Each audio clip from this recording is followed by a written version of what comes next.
ओम शांति, ओम शांति, ओम शांति, ओम शांति, ओम शांति। ओम शांति। बाबा कह रहे, मीठे बच्चे, तुम अशरीरी बन जब बाप को याद करते हो तो तुम्हारे लिए यह दुनिया ही खत्म हो जाती है। बाबा कहता है कि जब तुम अशरीरी बनकर बाबा को याद करते हो तो ये दुनिया तुम्हारे लिए खत्म हो जाती है। क्यों? क्योंकि जब हम आत्मा हैं तो आत्मा का फिर कौन सा परिवार? परमात्मा है मेरा अपना, या आत्माओं से रिश्ता रहेगा। लेकिन यहाँ तो सब देहधारी के अनुसार चल रहे हैं, तो देहधारियों से कोई लगाव झुकाव फिर नहीं होगा। तो अशरीरी बनने से हमारे लिए दुनिया खत्म हो जाती है। तो देह और दुनिया भूली हुई है। जब हम आत्मा रूप में आएंगे तो देह और देह की दुनिया सब खत्म हो जाएगा। प्रश्न है, बाप द्वारा सभी बच्चों को ज्ञान का तीसरा नेत्र क्यों मिला है? बाप द्वारा सभी बच्चों को ज्ञान का तीसरा नेत्र क्यों मिला है? उत्तर है, अपने को आत्मा समझ बाप जो है जैसा है उसी रूप में याद करने के लिए तीसरा नेत्र मिला है। पहचानने के लिए तीसरा नेत्र, ज्ञान का तीसरा नेत्र मिला है ताकि हम लोग भगवान को सही रूप में पहचान सके। जो है जैसा उस रूप में हम उसको याद कर सके। परंतु यह तीसरा नेत्र काम तभी करता है जब पूरा योग युक्त रहोगे। योग युक्त नहीं रहने के कारण फिर हम निराकार के रूप में नहीं याद कर पाते हैं और फिर साकार तन में आ जाते हैं। अर्थात एक बाप से सच्ची प्रीत होनी चाहिए। एक बाप से, वही मेरा सब कुछ है। करण करावनहार वही है, टीचर सदगुरु वही है। तब जाके बाबा से योग युक्त रहेंगे। किसी के नाम रूप में लटके हुए नहीं बनना है, किसी के भी नाम रूप में नहीं लटकना है।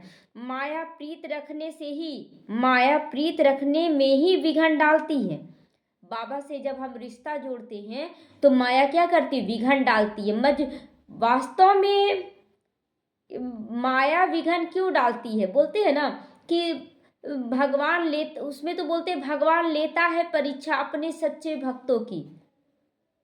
क्यों लेता है? सोना है या फिर सोने का केवल पानी है, तो इसीलिए माया विघन लेती है। खींचती है, देखते हैं खिंचा जाए तो ठीक, नहीं खिंचाया तो चलो जाओ तुम बाबा के पास बहुत अच्छे से।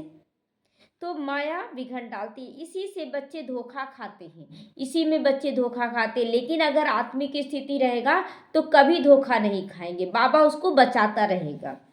गीत बजा है, मरना तेरी गली में जीना तेरी गली में। जब मरना भी है बाबा की गली में, जीना भी, तो फिर माया को क्यों सोचे कि क्या होगा कैसे होगा।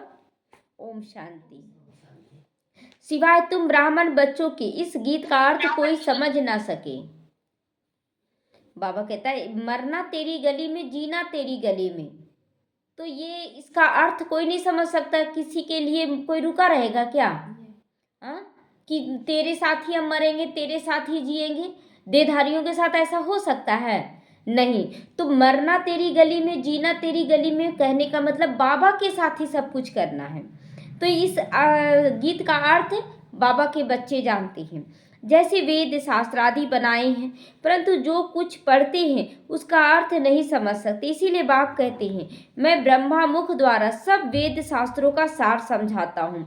वैसे ही इन गीतों का अर्थ भी कोई समझ नहीं सकते, बाप आकर इनका भी अर्थ समझाते हैं। आत्मा जब शरीर से न्यारी हो जाती है तो दुनिया के सारे संबंध टूट जाते हैं। आत्मा जब शरीर से निकल जाती है तो संबंध रहता है क्या? संबंध अगर रहता तो शरीर को अपने पास रखे रहते, लेकिन जाकर जला देते, क्योंकि जान रहे लोग शरीर से कोई वास्ता ही नहीं था मेरा। तो गीत भी कहता है ना, अपने को आत्मा समझ अशरीरी बनकर बाप को याद करो, ये दुनिया खत्म हो जाती है। यह शरीर इस पृथ्वी पर है, आत्मा इससे निकल जाती है तो फिर उस समय उसके लिए मनुष्य सृष्टि जैसे है ही नहीं, क्योंकि शरीर इसी धरती से बना है, धरती आकाश वायु जल अग्नि, और इसी में लिप्त होगा। लेकिन आत्मा यहाँ तभी तक रहती है जब वो शरीर को धारण करती है। शिव बाबा हमेशा के लिए क्यों नहीं आता? क्योंकि उसको अपना शरीर है ही नहीं। यहाँ के शरीर को वो धारण करके आता है, दूसरे के शरीर को, तो वो तो कुछ समय का मेहमान बनता है। तो आत्मा नंगी बन जाती है ना, जब शरीर छोड़ती है तो वो बिना शरीर के नंगी बन जाती है। फिर जब शरीर में आती है तो पाठ शुरू हो जाता है। तो फिर एक शरीर छोड़ दूसरे में जाकर प्रवेश करती है, फिर वापस महातत्व में नहीं जाती है। जैसे एक बार परम धाम से आ गए हैं, सतयुग में स्टार्ट किए और बीच में नहीं जाने का अलाव है, जा ही नहीं सकते हम लोग, क्योंकि रास्ता भूल जाते हैं। तो इसीलिए बाबा कहता है कि महातत्व में नहीं जाना है, उड़कर दूसरे शरीर में चली जाती है। यहाँ इस आकाश तत्व में ही उनको पाठ बजाना रहता है। ये जो आकाश तत्व है, इसी के नीचे फिर पाठ बजाना, इससे ऊपर हम जा ही नहीं सकते हैं। मूल वतन में तो जाना नहीं है। तो जब शरीर छोड़ते हैं तो ना कर्म बंधन, ना वह कर्म बंधन रहता है, ना ये कर्म बंधन, ना वो कर्म बंधन, कोई कर्म बंधन नहीं रहता है। शरीर छोड़ देते हैं तो जैसे एक जन्म का छोड़ते हैं तो एक जन्म का कोई कर्म बंधन नहीं, और फिर ना ही परम धाम जाने का रहता है कि हम चले जाएंगे वहाँ पर फिर हम आएंगे, ऐसा तो कुछ नहीं होता है। शरीर से ही अलग हो जाते हैं, फिर दूसरा शरीर जाकर लेते हैं तो वह कर्म बंधन शुरू हो जाता है, फिर नया जो कर्म बंधन उससे शुरू हो जाता है। ये बातें सिवाय तुम्हारे और कोई मनुष्य नहीं जानते। बाप ने समझाया है, सब बिल्कुल ही बेसमझ बन गए थे। हम लोग सब बेसमझ बन गए हैं, परंतु ऐसे कोई समझते थोड़ी है कि हम लोग बेसमझ हैं। कोई नहीं समझता, सब तो समझते, हम तो बहुत एक्यूरेट है। और एक्यूरेट मानते ही क्या होता है, विघन जब आता है तो हिला कर धर देता है। और सब बोलते हैं कि नहीं हम हिलते नहीं, लेकिन विघन के समय हिल जाते हैं और फिर बोलते बाबा ठीक करो, बाबा ठीक करो, तो ये मांगना शुरू कर देते हैं। अपने को कितना अक्लमंद समझते हैं ना, फीस प्राइज देते रहते हैं। यह तो तुम ब्राह्मण बच्चे कुलभूषण अच्छी रीति ये सब समझा सकते हो, वह तो जानते ही नहीं कि पीस किसको कहा जाता है। बाहर वाले पीस प्राइज भी बांटते हैं, लेकिन पीस क्या होता है, ये तो अपने अंदर की स्थिति है। कोई तो महात्माओं के पास जाते हैं कि मन की शांति कैसे हो, वह तो कहते हैं वर्ल्ड में शांति कैसे हो। ऐसे नहीं कहेंगे कि निराकार दुनिया में शांति कैसे हो, ये नहीं बोलेंगे। शांति कैसी होती है ये सब नहीं बोलेंगे, लेकिन वो सोचेंगे यहीं पर शांति हो जाए। तो वह तो है ही शांति धाम में, मतलब स्थिर हो जाओ। मतलब योगी तपस्वी के पास, महात्माओं के पास जाएंगे तो वो लोग योगासन में बैठ जाते एकदम हठ योगी की तरह और बोलते शांति में बैठ जाओ। लेकिन वैसे शांति थोड़ी, वो तो निराकार धाम की शांति, यहाँ पर तो साकार तन है। तो हम आत्माएं शांति धाम में रहती हैं, परंतु यह तो मन की शांति कहते हैं ना, यहाँ पर मन की शांति चाहिए। तन को एकाग्र भी कर लिए, लेकिन मन को शांति नहीं मिल सकता जब तक मन को सही विचार, सही दिशा ना दिया जाए। तो वह जानते ही नहीं कि शांति कैसे मिलेगी। शांति धाम तो अपना घर है, यहाँ शांति कैसे मिल सकती। हाँ, सतयुग में सुख और शांति, संपत्ति सब कुछ मिलेगा। क्यों? वो स्थापन किया हुआ है शिव बाबा के द्वारा, जिसकी स्थापना स्वयं बाप करते हैं। यहाँ तो कितनी अशांति है, यह सब अब तुम बच्चे ही समझते हो। सुख शांति संपत्ति भारत में था, भारत में था, सुख भी था, शांति भी थी और संपत्ति भी था। वह वर्षा था बाप का, और दुख अशांति कंगालपना ये वर्षा है रावण का। कंगालपना है ना, कितना भी आप पूरा कर ले, लेकिन अगर असंतुष्टता है, ज्ञान नहीं है, आप हमेशा सोचेंगे ये नहीं वो नहीं। देखिए, एक चाहना होता है आगे बढ़ने का, वो एक अलग चीज होता है, तो उसमें चिंता फिक्र नहीं लगता, बस कर रहे हैं योग तपस्या। लेकिन एक होता है कि ये नहीं मिल रहा, रो रहे हैं बार बार, रोना नहीं हमें। तो यह सब बेहद की बातें बाप आकर बैठकर बच्चों को समझाती हैं। बाप परम धाम में रहने वाला नॉलेजफुल है, जो सुख धाम का वर्षा हम बच्चों को देता है, वह हम आत्माओं को समझा रहे हैं। यह तो जानते हो, नॉलेज होती है आत्मा में, उनको ही ज्ञान का सागर कहा जाता है। वह ज्ञान का सागर इस शरीर द्वारा वर्ल्ड की सारी हिस्ट्री ज्योग्राफी समझा देता है। हिस्ट्री सतयुग से लेकर कलयुग तक का हिस्ट्री ज्योग्राफी, वायुमंडल कैसा होगा, वायुमंडल कैसा होगा, ये सारा कुछ बताता है बाबा। वर्ल्ड की आयु तो होनी चाहिए ना। अब ऐसा तो थोड़ी है कि कोई भी मतलब असीमित आयु हो, जिसकी कोई सीमा ही ना हो, लेकिन सबका आयु होता है। कितना आयु सतयुग का, त्रेता का, द्वापर, इसका प्रत्यक्ष प्रमाण है स्वास्ति का, 4 भाग 4 युगों का। तो वर्ल्ड तो है ना, सिर्फ नई दुनिया और पुरानी दुनिया कहा जाता है, यह भी मनुष्यों को पता नहीं। न्यू वर्ल्ड से ओल्ड वर्ल्ड होने में कितना समय लगता है ये किसी को नहीं पता है।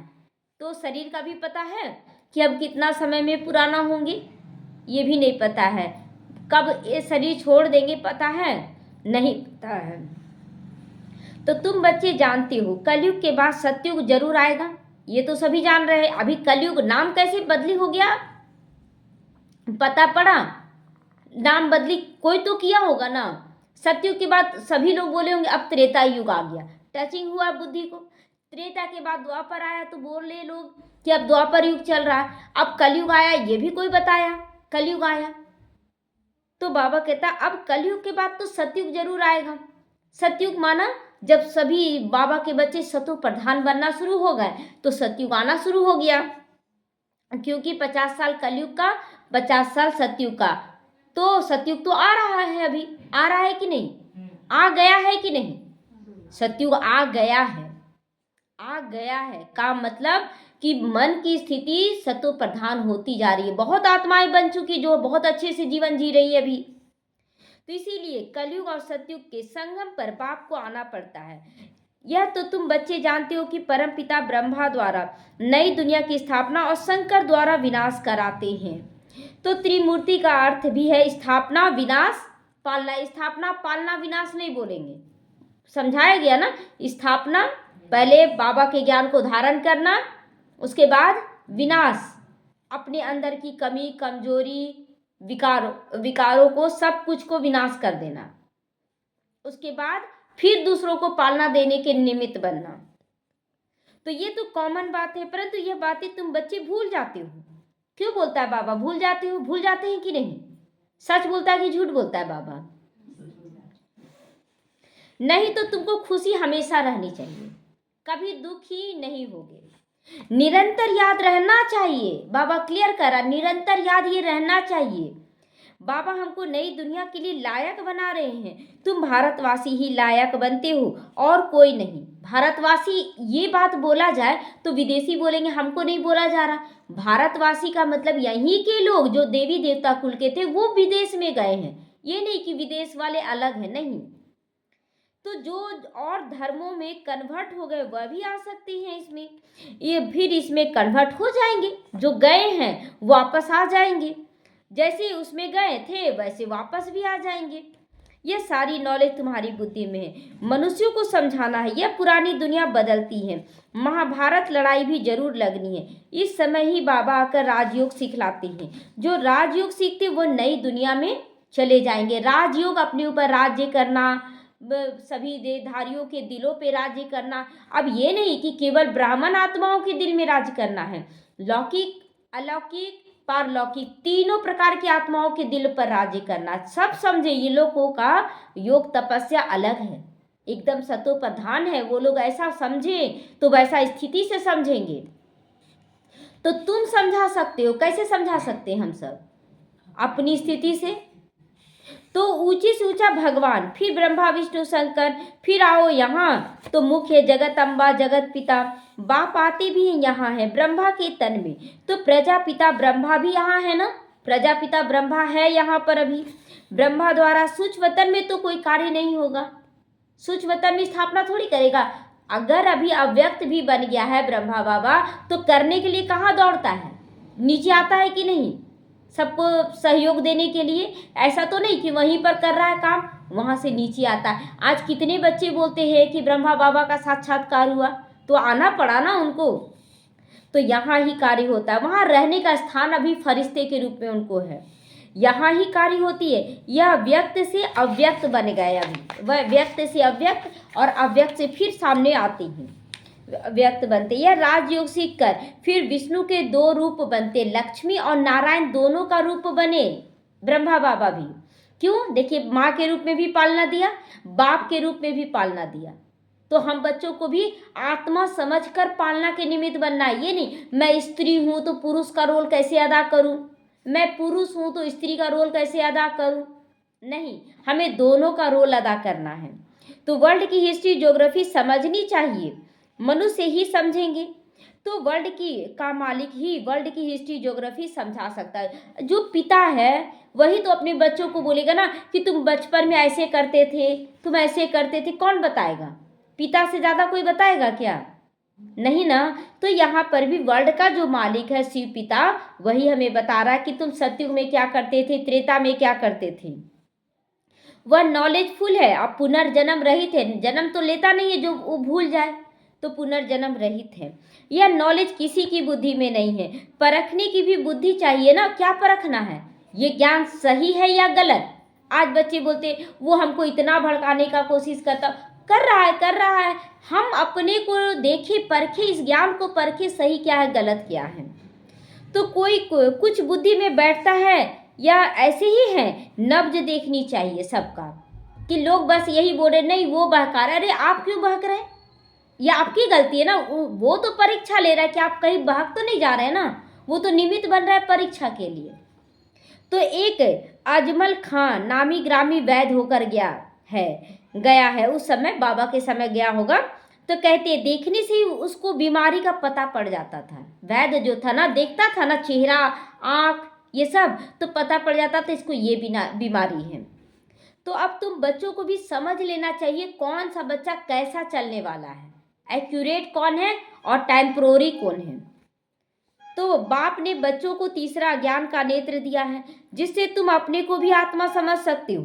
बाप जो है जैसा है उनको उसी रूप में याद करते हो, परंतु ऐसी बुद्धि उनकी होगी जो पूरा योग युक्त होंगे, जिनकी बाप से ही प्रीत बुद्धि होगी, केवल बाप से प्रीत बुद्धि।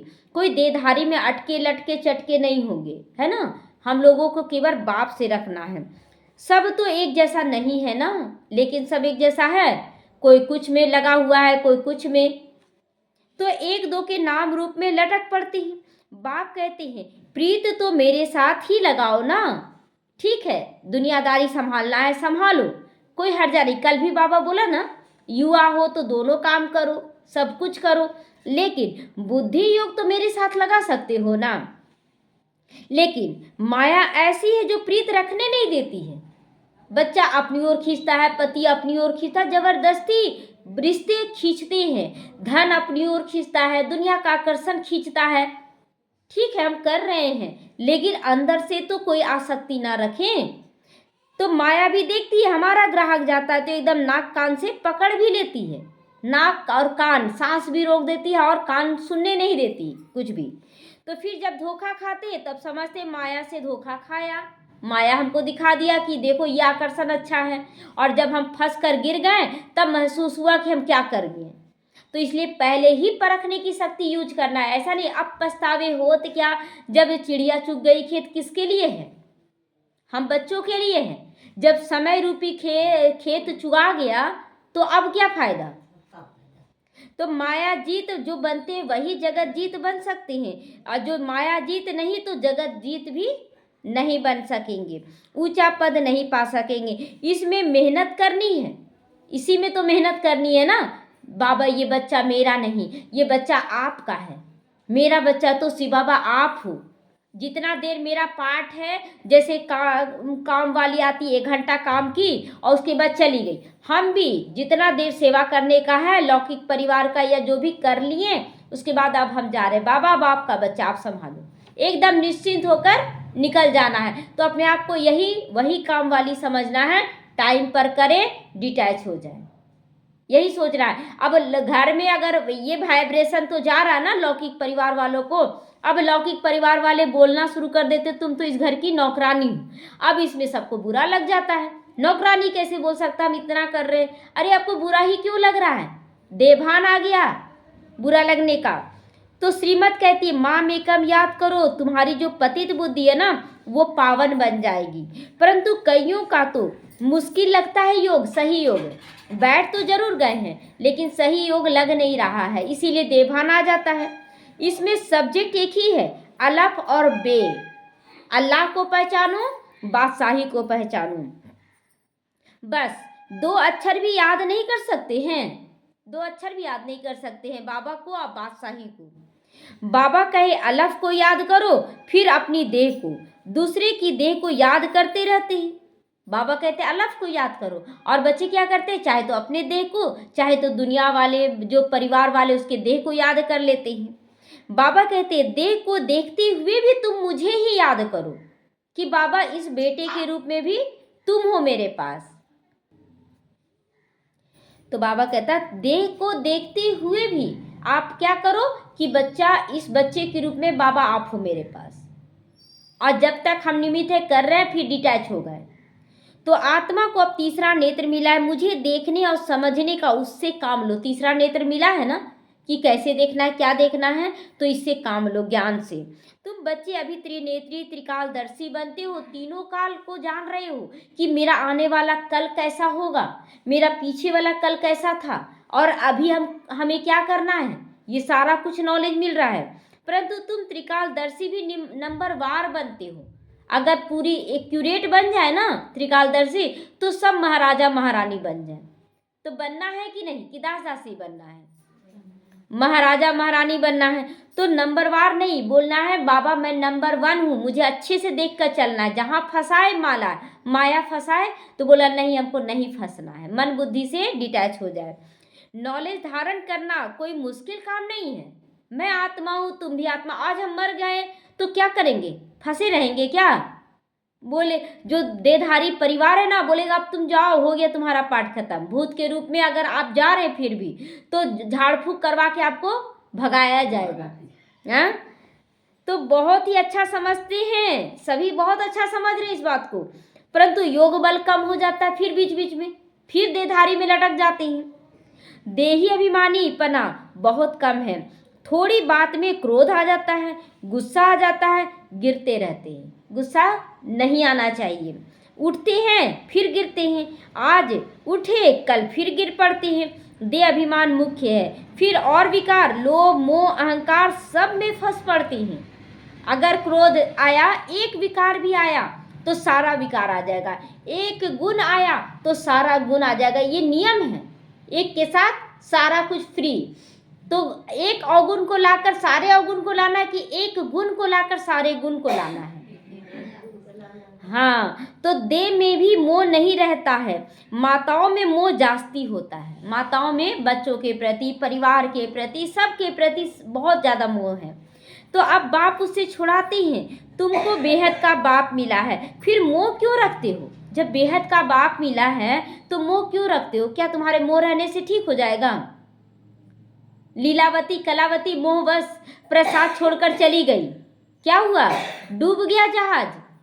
फिर से वो आई मोह, और फिर से पूजा की, प्रसाद ग्रहण की, और फिर गई, तब जाके वो सुरक्षित रहा। तो मोह को तोड़े, आप भी सुरक्षित, वो भी सुरक्षित। तो उस समय सकल बातचीत ही बंदर मिसल हो जाती। जब क्या करे, बच्चा है ना, चेहरा कैसा बन जाता है, बंदर मिसल कि लटके हुए हैं। तो बाप कहते पहले नष्टो मोहा बनो, निरंतर मुझे याद करो। पापों का बोझा सिर पर बहुत है, वह कैसे उतरे? जब तक मोह जाल से नहीं मुक्त रहोगे तो और ही बोझा चढ़ता रहेगा, दुखी होते रहोगे। परंतु माया ऐसी है, याद करने नहीं देगी। माया ऐसी है, तो माया को भी चैलेंज कर दे, हम याद में तो जरूर बैठेंगे। ठीक है, घड़ी घड़ी हम अपने मन को खींचेंगे। भल कितना भी माथा मारो, घड़ी घड़ी बुद्धि को उड़ा देती है माया। कितना भी माथा मारो, कितनी कोशिश करते हैं हम मोस्ट बिलीवेड बाबा की महिमा करते रहें, बाबा आपके पास आए हैं बाबा, परंतु फिर भी भूल जाते हैं। अंदर चलता है कि बाबा आप कितने मीठे हो, कितने प्यारे हो, सारी बुराइयों से आप निकालो, फिर अचानक बुद्धि को उधर खींच लिया, उधर चले गए। होता है ना ऐसा, तो बुद्धि और तरफ चली जाती। यह नंबर 1 में जाने वाला भी पुरुषार्थी है ना। नंबर 1 मतलब ब्रह्मा बाबा, इनका भी बुद्धि वो कहाँ चला जाता था? कभी सेवाओं में चला जाता था, कोई माताएं बांधेली रहती थी, उस पर ध्यान चला जाता था कि बाबा ये भी बंधन मुक्त हो जाए। इस तरह से उनके ऊपर जिम्मेवारी था, तो वो चला जाता था। लेकिन हम क्यों चले जाते हैं? तो बाबा कहता है बच्चों की बुद्धि में यह याद रहना चाहिए कि हम गॉड फादर लिए स्टूडेंट हैं। तो बाबा कहता है कि तुम कौन हो, ये हमेशा बुद्धि में रखो। क्यों? कौन हो तुम? गॉड फादरली स्टूडेंट हो। हम लोग भगवान के स्टूडेंट बने, अभी पढ़ रहे हैं। गीता में भी है भगवानुवाच, मैं तुमको राजाओं का भी राजा बनाता हूँ। राजाओं का भी मतलब द्वापर के राजाओं का भी राजा कौन है? विश्व महाराजन विश्व महारानी कौन है? लक्ष्मी नारायण और सीताराम। तो सिर्फ शिव के बदले श्री कृष्ण का नाम डाल दिया। वास्तव में शिव बाबा की जयंती सारी दुनिया में मनानी चाहिए। विदेशों में भी शिव जयंती मनानी चाहिए। तो आज जहाँ जहाँ ब्रह्मा कुमारी सेंटर है सब जगह मनाया जाता है, चाहे वो विदेशी क्यों ना हो। शिव बाबा सबको दुख से लिबरेट करके गाइड बनकर ले जाते हैं ना, पूरे विश्व की आत्माओं को ले जाती हैं। यह तो सब मानते हैं कि वह लिबरेटर है, लिबरेटर जो दुख से, बीमारियों से, कमी कमजोरियों से, विकारों से छुड़ाता है, वो है लिबरेटर। गाइड जो रास्ता दिखाता है कि तुमको अच्छा कर्म करके ये पद प्राप्त करना है, तो गाइड हो गया जो रास्ता दिखाए, और लिबरेटर है जो छुड़ाने वाला है। तो सबका पतित पावन बाप है, सबको शांति धाम सुख धाम में ले जाने वाला है। तो उनकी जयंती क्यों नहीं मनाते हैं? जो सबको लिबरेट करता है, गाइड बनकर रास्ता दिखाता है, उनकी जयंती सबको मनानी चाहिए। भारतवासी ही नहीं मनाते अच्छे से। अब तो बहुत धूमधाम किया जाता है, पहले इतना धूमधाम होता था शिवरात्रि पर, इतना नहीं होता था, लेकिन अब तो बहुत होने लगा है। इसीलिए ही भारत की ये बुरी गति हुई, नहीं मनाते हैं शिवरात्रि अच्छे से, बाबा को याद नहीं करते हैं, इसीलिए ये गति हुई। मौत भी बुरी गति से होता है। वह तो बॉम्ब्स ऐसे बनाते हैं, गैस निकला और खलास, जैसे क्लोरोफॉर्म लग जाता है। तो उन्हों को, यह भी उन्हों को बनाने ही हैं। बाबा कहता है ये भी ड्रामा में नूंद है। ऐसा बम्स बनेगा जो उसका जो गैस निकलता है ना, उस गैस से लोग मर जाएंगे, उसके गैस से बेहोश हो जा रहे हैं। तो बंद होना इम्पॉसिबल है। ये सारा देश क्या कर रहा है? ये बॉम्ब्स बना रहा है। तो ये एक देश दूसरे के ऊपर फेंकेगा, दूसरा तीसरे के ऊपर फेंकेगा, सब खलास होता चला जाएगा। जो कल्प पहले हुआ था वो तो रिपीट होगा, वो तो रिपीट। सूरज तो डूबेगा ही, चंद्रमा उगेगा, फिर चंद्रमा डूबेगा तो सूर्य उगेगा। दिन और रात ये खेल है। इन मूसलों और नेचुरल कैलेमिटीज से पुरानी दुनिया का विनाश हुआ था, सो अभी भी होगा, अभी भी होगा। विनाश का समय जब होगा तब ड्रामा प्लान अनुसार एक्ट में आ जाओगे। एक्ट में आ रहे हैं ना, जैसे शुरुआत में आए, बाबा के बच्चे बने, वैसा एक्ट नहीं था। धीरे धीरे धारणा युक्त, योग युक्त होते जा रहे हैं कि नहीं पहले से ज़्यादा। तो ड्रामा विनाश भी जरूर कराएगा। तो रक्त की नदियाँ नहीं यहाँ बहेंगी, रक्त की नदियाँ यहाँ बहेंगी। देखते हुए मूंझेंगे क्या, इतना खून बह रहा है, इतना ऐसे हो रहा है? कुछ नहीं, वो तो ड्रामा में है। जब हजारीबाग में रामनवमी बहुत अच्छा मनाया जाता है, सुने होंगे, तो वहाँ पर ना बहुत तलवारबाजी सब किया जाता है, अखाड़ा खेला जाता है वहाँ, और उसमें लोग दुश्मनी भी निकाल लेते हैं, एक ग्रुप दूसरे ग्रुप को तो शामिल होकर और तलवार से। और जहाँ देखते थे ना खड़ा होके, तो वहाँ ही मतलब मलहम पट्टी का इंतजाम हो रहता था, और इधर कट रहा, उधर कट रहा, केवल खून ही खून बहता था वहाँ पर। कितने लोग वहाँ देखकर बेहोश हो जाते थे। तो बेहोश क्यों होना? अरे उसका पार्ट हुआ हो गया, इसमें किसी का गर्दन कट गया, किसी का हाथ कट गया, एकदम ऐसा स्थिति कि कहने का नहीं। लेकिन कोई फर्क नहीं पड़ना चाहिए। तो ड्रामा विनाश जरूर कराएगा, रक्त की नदियां जरूर बहेंगी और यहाँ ही बहेंगी। सिविल वार में एक दो को मार डालते हैं ना, तुम्हारे में भी थोड़े जानते ये दुनिया बदल रही है। अब हम जाते हैं सुख धाम। तो सदैव ज्ञान के अतीन्द्रिय सुख में रहना चाहिए, ज्ञान के अतीन्द्रिय सुख में, बाहरी सुखों में नहीं कि ये मिल रहा तो हम बहुत खुश हो गए, वो मिल रहा तो बहुत खुश हो गए। नहीं, बाबा मिला इसलिए बहुत खुश रहना है। तो जितना याद में रहोगे उतना सुख बढ़ता जाएगा। छी देह से नष्टो मोहा होते जाएंगे। बाप सिर्फ कहते अलफ को याद करो और बेबादशाही तुम्हारी। बाबा को याद करो तो बादशाही हमारी हो जाएगी। सेकंड में बादशाही, बादशाह को बच्चा हुआ तो गोया बच्चा क्या बन गया? बादशाह बना कि नहीं? करोड़पति के घर में बच्चा जन्म लेगा तो क्या बोलेंगे? खगपति है क्या? कि वो भी करोड़पति है, बच्चा भी करोड़पति है।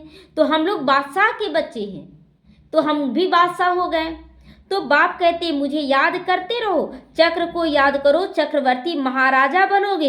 इसीलिए गाया जाता है सेकंड में जीवन मुक्ति, सेकंड में बेगा टू प्रिंस। तो सेकंड में बन गए बाबा के बच्चे, कितना अच्छा है। तो श्रीमत पर अच्छी रीति चलना चाहिए। अब फिर से बाबा नशा चढ़ा के फिर क्या बोला? श्रीमत पर चलो। क्या श्रीमत आज मिला? देह और देह की दुनिया से नष्ट मोहा स्थिति। तो कदम कदम पर राय लेनी होती है ना, तो राय लो कि कहीं हम फंस तो नहीं रहे। बाप समझाते, मीठे बच्चे ट्रस्टी बनकर रहो तो मम्मत तो मिट जाए। ट्रस्टी का मतलब क्या हुआ? जैसे बैंक मैनेजर का सच्चा उदाहरण है कि इतना सारा पैसा गिनते हुए भी उसका आसक्ति नहीं रहता है, केवल वो अपना जॉब कर रहा है। उसी तरह हम भी एक काम कर रहे हैं कि सबके पालना के निमित्त बन रहे हैं लोगों के, लेकिन उसमें हम फंसे नहीं। परंतु ट्रस्टी बनना मौसी का घर भी तो नहीं है, छोड़ना है। मौसी का घर है, जब मन तब मौसी के घर भाग जाते हैं, तो यहाँ वो चीज़ नहीं है। यह खुद ट्रस्टी बने हैं। ब्रह्मा बाबा कैसे ट्रस्टी बना रहा? आसक्ति नहीं रखा, आसक्ति। बच्चों को भी ट्रस्टी बनाते हैं तो फिर तो यह कुछ भी लेते हैं क्या? ब्रह्मा बाबा कुछ लिया? सब कुछ तो दे दिया। शिव बाबा कुछ लेगा आपका? जो लेगा उसका पद्मा गुना रिटर्न करेगा। इसीलिए अगर पद्मा गुना पाना है तो देते जाएं, देते जाएं, हर रोज कुछ ना कुछ देते जाएं। कहते हैं तुम ट्रस्टी हो, संभालो, ट्रस्टी बनो तो मम्मत तो मिट जाएगा। अगर ट्रस्टी बनकर करोगे तो मम्मत तो मिट जाएगा। कहते भी ईश्वर का सब कुछ दिया हुआ है, तो फिर कुछ नुकसान पड़ता है या कोई मर जाता है तो या बीमार पड़ते हैं, मिलता है तो खुशी होती है। नहीं, जब ईश्वर का दिया हुआ है तो फिर मरने पर रोने की क्या दरकार है? जब धन मिला, बच्चा मिला, कुछ भी खुशी मिली, चलो ठीक है। लेकिन जब बोलते हो बाबा ने दिया, बाबा ने, अब जब कुछ हो गया तो फिर रोते क्यों? बाबा का दिया हुआ है, बाबा लिया, उसका सामान था वो ले गया। परंतु माया कम नहीं है ना, फंसा लेती है। मौसी का घर थोड़े ही है कि इतना डिटैच हो जाओगे। इस समय बाप कहते, तुमने हमको बुलाया है इस पतित दुनिया में, हम नहीं रहना चाहते हैं, हमको पावन दुनिया में ले चलो, साथ ले चलो। परंतु इसका अर्थ कोई नहीं समझा कि अगर बाबा आएगा तो महाकाल का रूप लेकर आएगा, वो लेकर तो जाएगा। फिर आप हाँ बोले या ना बोले, वो आपका सुनने वाला नहीं है, वो लेकर जाएगा ही। तो पति बोलते ना, गर्मी बहुत ज़्यादा हो, ठंडा थोड़ा मौसम हो जाए, ठंडा मौसम हो जाए, बहुत गर्मी है।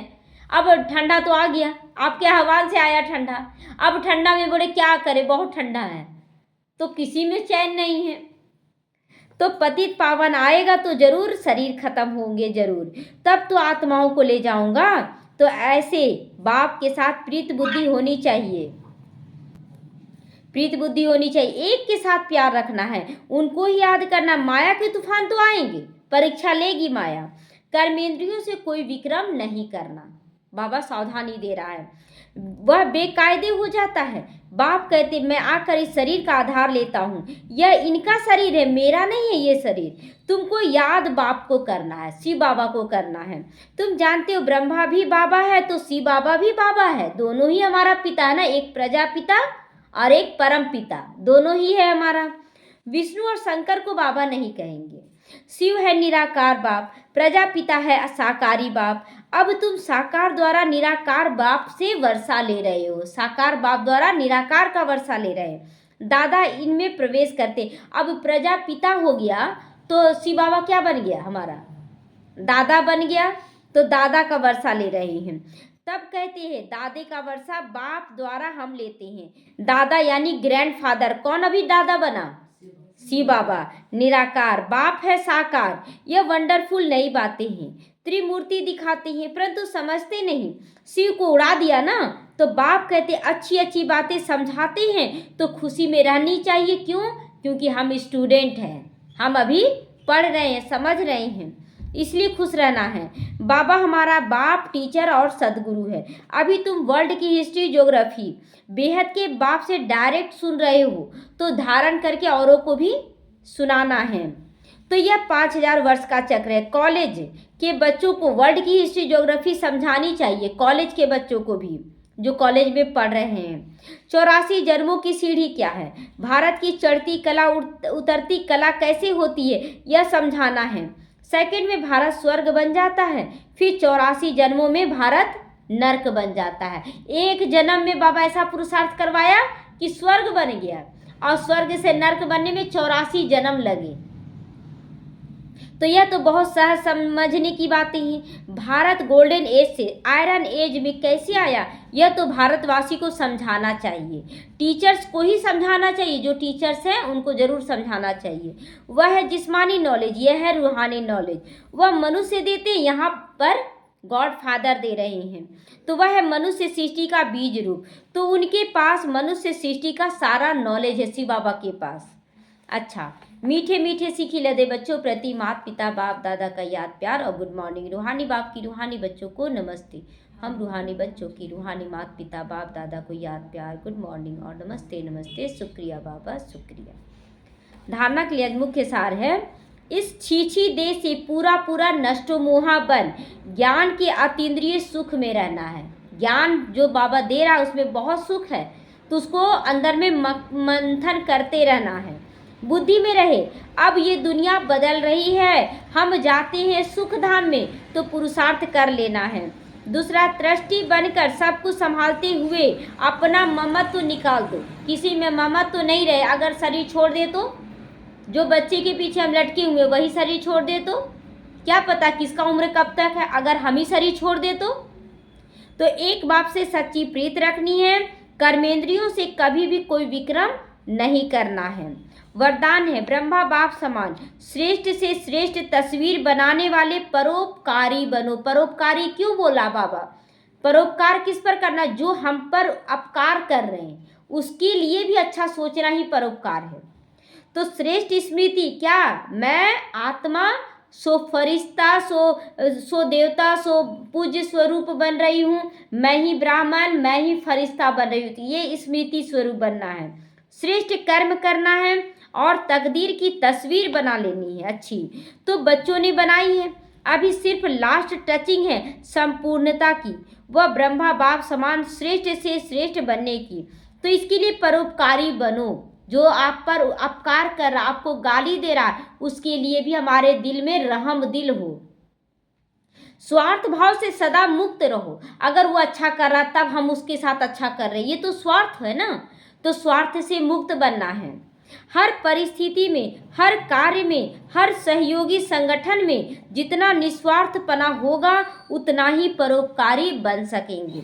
सदा स्वयं को भरपूर अनुभव भी करेंगे। अगर परोपकारी बनेंगे तो आप भरपूर भी अनुभव करेंगे। सदा प्राप्ति स्वरूप की स्थिति में स्थित रहोगे। स्व के प्रति कुछ भी स्वीकार नहीं करेंगे। अगर कोई कुछ भी दे तो क्या करना? बाबा ये आपके का दिया हुआ है और आपके यज्ञ में लगेगा, मेरे ऊपर कुछ नहीं। बाबा से ले रहे हैं, बाबा ही को समर्पण कर रहे हैं। स्लोगन है, सर्वंश त्यागी बनने से ही सरलता व सहनशीलता का गुण आएगा। सर्वंश त्यागी में तन मन धन समय श्वास संकल्प तो आ ही गया, साथ में मान सम्मान का भी त्याग करना है। कोई मान दे तब हम उसको प्यार दें, नहीं। आज अव्यक्त इशारा, अपनी शक्तिशाली मनसा द्वारा सकाश देने की सेवा करो या सकाश देने की सेवा निरंतर कर सकते हो। इसमें तबीयत व समय की बात नहीं है, तबीयत खराब है नहीं कर सकते ऐसा है मनसा सेवा के लिए नहीं।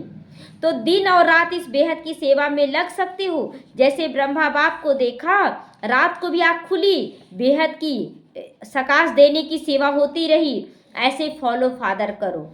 जब आप बच्चे बेहद को सकाश दोगे तो नज़दीक वाले ऑटोमेटिक सकाश लेते रहेंगे।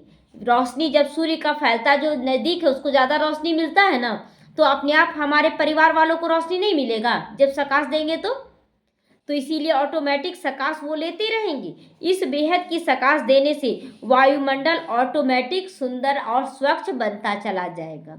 इसलिए सूर्य बनकर रोशनी फैलाते रहें। ओम शांति।